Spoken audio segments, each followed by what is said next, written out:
Nous sommes en 2018 et un jeune policier de 21 ans qui vient juste de sortir de l'entraînement et qui s'appelle Derek est quitté par sa petite amie de longue date. Alors, cette rupture le prend totalement par surprise parce qu'il vient juste de déménager au Colorado, qui est un État des États-Unis, pour se rapprocher d'elle. Et donc, bien entendu, quand on a fait tous ces kilomètres pour sa petite copine qu'elle vous laisse tomber, il est relativement dévasté. Donc, après quelques semaines à se morfondre, à faire les choses mécaniquement comme d'habitude, un de ses bons amis lui dit écoute, Derek, là, franchement, pourquoi est-ce que tu ne vas pas te créer un profil sur Tinder? C'est un service de rencontre en ligne comme ça, et tu te remets sur le marché. Tu sais pas qui tu peux rencontrer, et apparemment, la petite amie que tu avais, c'était pas la bonne, donc du coup, qui sait ce que tu vas trouver? Derek avait rencontré son ex-petite amie dans un bar, tout comme ses autres petites amies d'ailleurs, et il les a rencontrés en personne. Donc, les rencontres en ligne, c'est pas son truc, il connaît pas trop, c'est pas son habitude, mais il est seul, il est triste, et il se dit, bon, de toute façon, j'ai rien à perdre, donc il crée un profil Tinder. Les profils Tinder peuvent mener à de vraies aventures. Et c'est de l'une d'elles dont je vais vous parler aujourd'hui. Si vous aimez les récits sombres, mystérieux, criminels ou même fantastiques, vous êtes tombé au bon endroit parce que je fais de mon mieux pour mettre au moins une vidéo en ligne une fois par semaine, pas toujours. Si vous aimez, souvenez-vous de vous abonner, souvenez-vous de cliquer sur la cloche pour être averti lorsque je mets une nouvelle vidéo en ligne et puis mettez un pouce en l'air, ça aide au référencement, surtout si vous aimez l'histoire.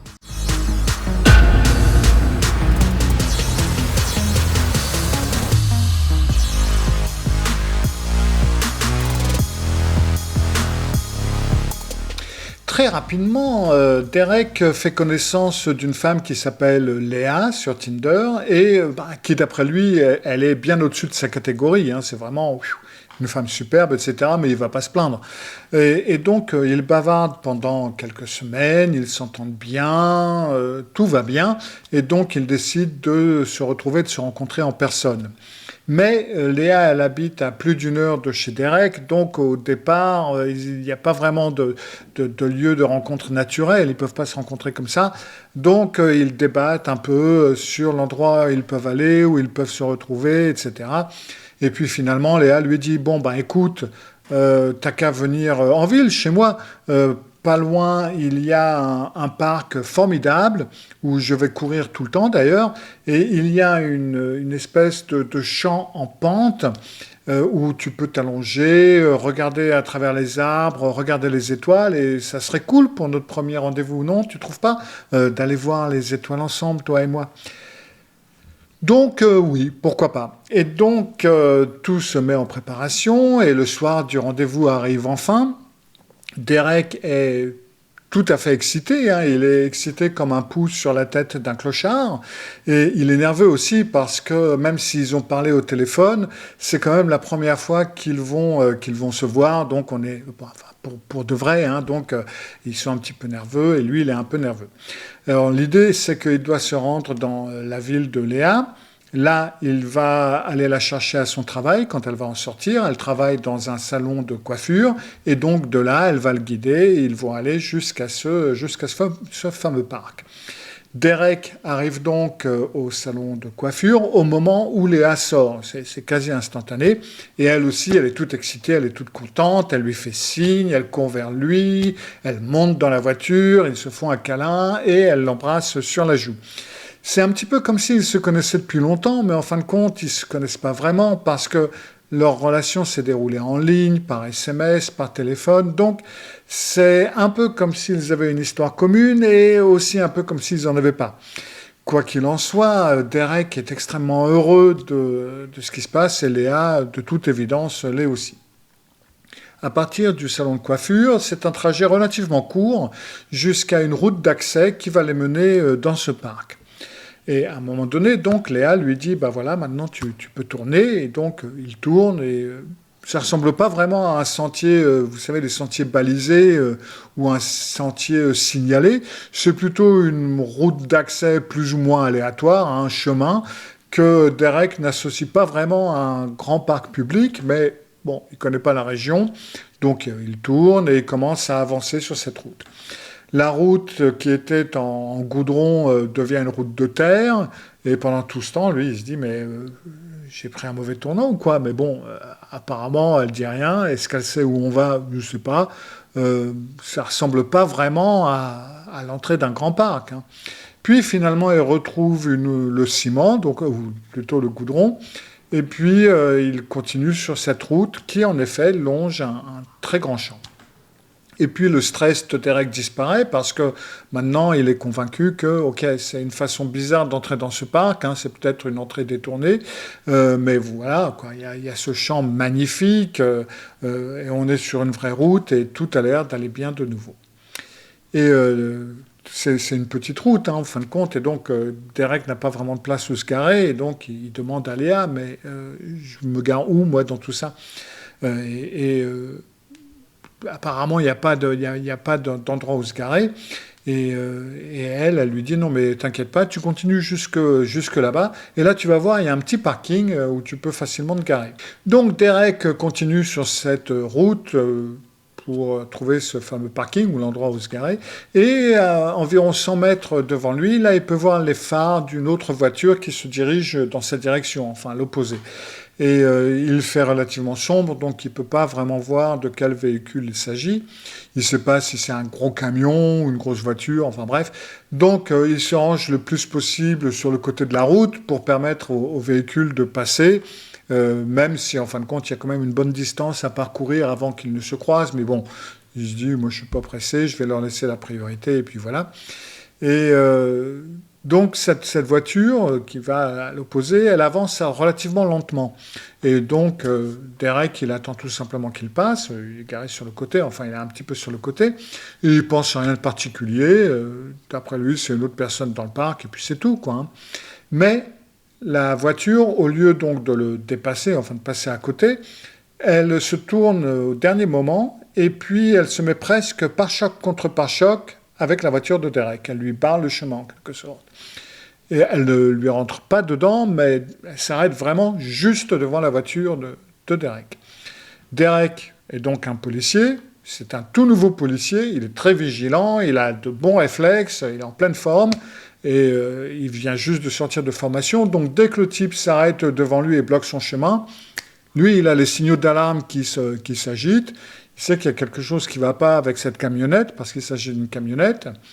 Donc, instinctivement, il dit à Léa, « Ok, Léa, tu restes ici. » Il prend sa lampe de poche qu'il garde dans la console centrale, sort de sa voiture, se dirige directement vers la porte côté conducteur de la camionnette pour confronter le mec. Quand il arrive à la porte du côté conducteur, il braque sa lampe de poche.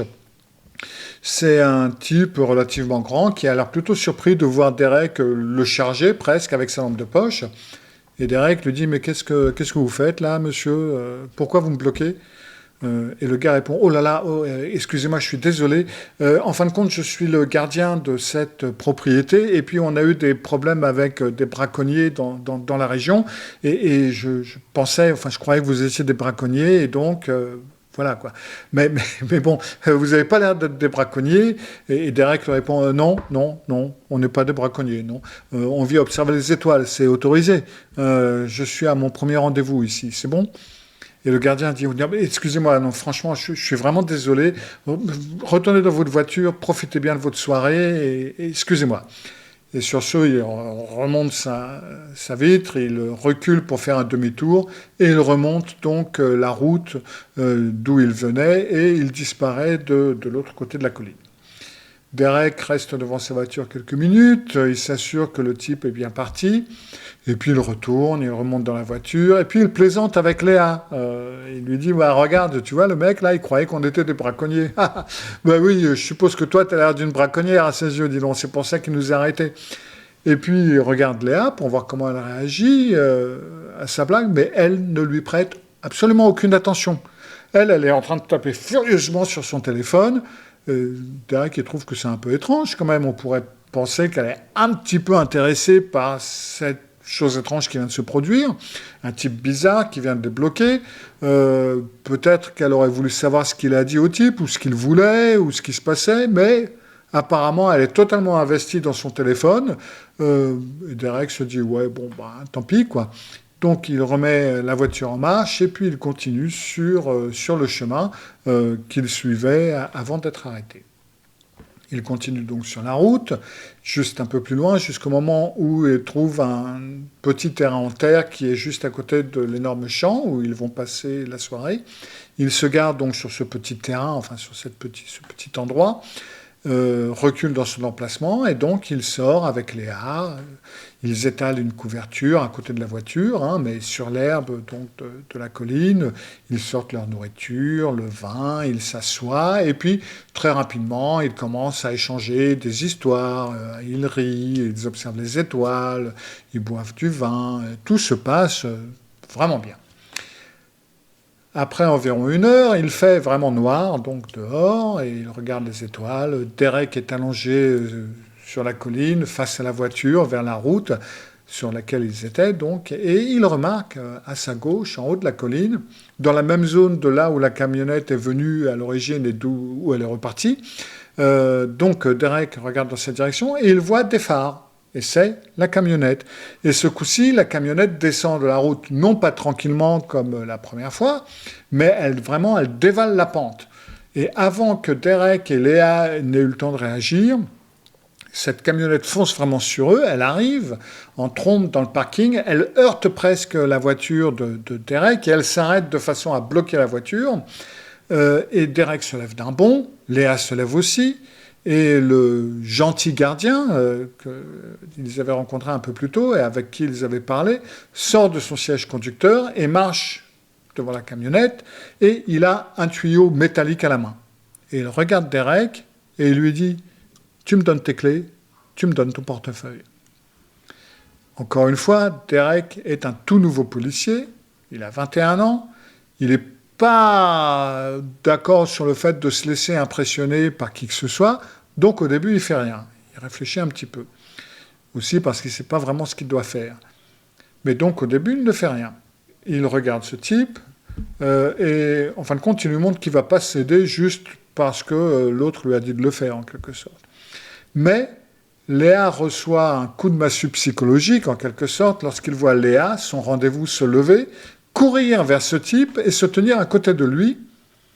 Et puis, elle se retourne et elle regarde Derek et elle lui dit « Allez, donne-nous tes clés, donne-nous ton portefeuille. » Et Derek se dit « Super, je me fais piéger par mon rendez-vous, j'ai passé les 2 dernières heures avec cette fille, je croyais avoir une connexion avec elle, et là, elle est en train de me voler, en fin de compte. » Donc Derek, il est juste là, il est immobile. Alors, c'est pas pour jouer au dur, hein, mais tout simplement parce qu'il est sous le choc, en quelque sorte. Il se sent trahi par Léa, et il se dit juste, ouais, mais comment ça a pu arriver, ce truc-là? Et à ce moment-là, Léa va à l'arrière de la camionnette, et elle prend, elle aussi, un tuyau en métal. Elle revient, et elle dit à Derek, « Tu nous donnes ton portefeuille, et tu nous donnes tes clés. On ne veut pas être obligé de te faire du mal. » Et c'est à ce moment-là que Derek les regarde tous les deux, et il leur dit tout simplement « non ». Et dès qu'il a dit ça, le grand type le pousse, le plaque au sol, et donc il est jeté par terre, mais Derek sait se défendre, très rapidement il peut se relever, il sort son pistolet qu'il avait caché derrière, il pointe le type, et il pointe Léa, et il leur dit « ouais, je suis flic. Alors maintenant, vous deux, vous levez les mains. » Dès qu'ils voient l'arme, les deux lâchent leur tuyau en ferraille et ils lèvent les mains. Donc il les tient en joue et il regarde Léa du genre « franchement, tu m'as fait ça, quoi. Tu te moques de moi, quoi. » Pendant qu'il fait ça, il doit sortir son téléphone portable de sa poche, il compose le 911 qui est ce qui correspond à l'alerte aux États-Unis. Et puis il appelle les secours. Alors il commence à dire qui il est, quel est son numéro de badge, ce qui s'est passé, où il se trouve, et l'endroit où il se trouve est relativement difficile à expliquer, hein. Il n'y a pas une adresse comme ça. Donc il est en train d'essayer d'expliquer les directions. Il leur dit ouais, donc vous tournez à gauche au feu, et puis il y a une station-service, vous allez monter ce champ, vous allez me voir, j'ai 2 personnes en joue, etc.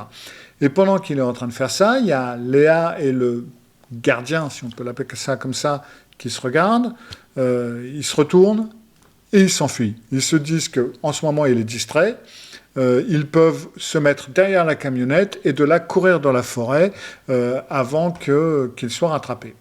Donc instinctivement, lui, Derek, il parle en courant après eux.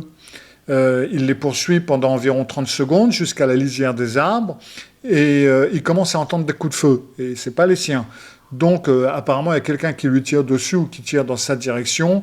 Il peut voir la lumière du canon au milieu de la forêt et il se dit, ouais, bon, on va pas jouer au héros, hein. Donc, il fait demi-tour, il court vers son véhicule, il le démarre. Alors, il peut pas juste faire un demi-tour en 3 points, hein, vu qu'il y a le camion ou la camionnette qui lui bloque le chemin. Donc, il fait un demi-tour en 25 points, en quelque sorte. Et puis, il réussit à s'enfuir du parc. Il s'arrête donc à la station-service la plus proche. Il appelle les secours et leur dit, bon ben voilà, je viens d'appeler le 911 il y a 5-10 minutes et j'ai raccroché parce que j'étais obligé de poursuivre quelqu'un. Voici mon nom, voici mon numéro de badge, je suis à telle et telle station-service. Est-ce que vous pouvez m'envoyer quelques policiers à ma position maintenant ? Et bien entendu, c'est ce qu'ils font. Et donc, une voiture de police arrive avec 2 officiers à l'intérieur que Derek, d'ailleurs, reconnaît, qui sont plus gradés que lui. Alors, ils sortent et il explique à nouveau ce qui lui est arrivé. Il le taquine un petit peu pour s'être fait piéger aussi facilement lors de son premier rendez-vous.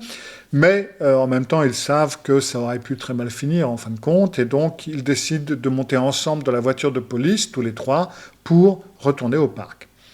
Ils arrivent au parc et Derek pointe du doigt d'ailleurs, il dit bah voilà, c'est la camionnette, elle est toujours là. Donc il s'approche et s'arrête à une bonne distance de la camionnette pour pas jouer au héros non plus. Et puis les 2 policiers en uniforme disent à Derek bon bah écoute, toi tu restes là, nous on va aller vérifier cette camionnette. Donc Derek est assis dans la voiture et il regarde les gars s'approcher du véhicule, ils ont les armes dégainées, ils regardent un petit peu autour, ils inspectent derrière le véhicule, la lisière du bois, il n'y a personne.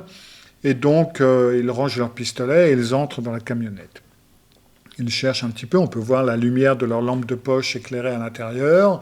Ils regardent à l'arrière, à l'avant, et puis après quelques minutes, ils reviennent dans la voiture de police. Et là, leur visage n'est pas rigolard du tout, quoi. Alors, au départ, ils plaisantaient avec lui, mais maintenant, on ne plaisante plus.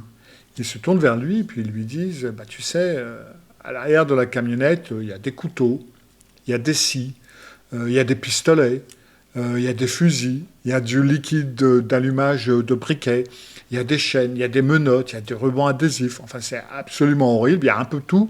Et il y a des taches brunes, on dirait vraiment qu'il y a du sang sur le sol de la camionnette. Donc, franchement, là, je crois que c'était un truc relativement chaud. Donc, les 2 officiers appellent des renforts et c'est un véritable cirque bientôt tout autour de cette camionnette avec une unité d'enquête de scène de crime, d'autres policiers, des projecteurs, le laboratoire, enfin bref. Ils commencent à chercher les personnes dans le bois, mais ils ne les trouvent pas. Et il n'y a aucun signe de vie.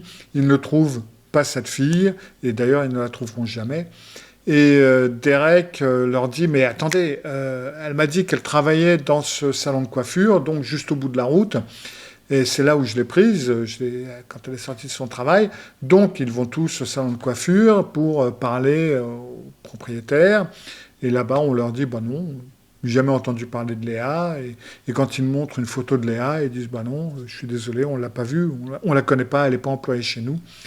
Donc, en fin de compte, les policiers reviennent et expliquent à Derek que, ben voilà, c'était une escroquerie. Et toute cette histoire, toute cette relation avec elle, c'était une escroquerie, c'était une façon de te piéger. Et bon, ben là, tu as eu de la chance parce que toi, tu as pu y réchapper, mais ce n'est pas le cas de tout le monde. Et pour l'instant, on ne l'a pas retrouvé. Alors pour Derek, c'est relativement écrasant. Et puis, bon, ben lui, il a effacé son profil Tinder et il est absolument hors de question qu'il y retourne. Il n'a aucune envie de faire aucune rencontre en ligne, hors de question. Mais ce qui le hante et ce à quoi il pense régulièrement, c'est mais qu'est-ce qui se serait passé si je n'avais pas porté une arme? Est-ce que j'aurais fini, moi, à l'arrière de cette camionnette? Comme les coupables n'ont jamais été attrapés, en tout cas pas pour l'instant, en mars 2025, au moment où je fais cette vidéo, nul ne le sait. Voilà, c'était tout pour aujourd'hui. J'espère que vous avez aimé. Surtout si vous rencontrez des gens en ligne, surtout s'ils ont un chapeau, faites bien attention, ils peuvent être dangereux, ou en tout cas, vous raconter des récits de l'ombre. À la semaine prochaine, à bientôt, au revoir.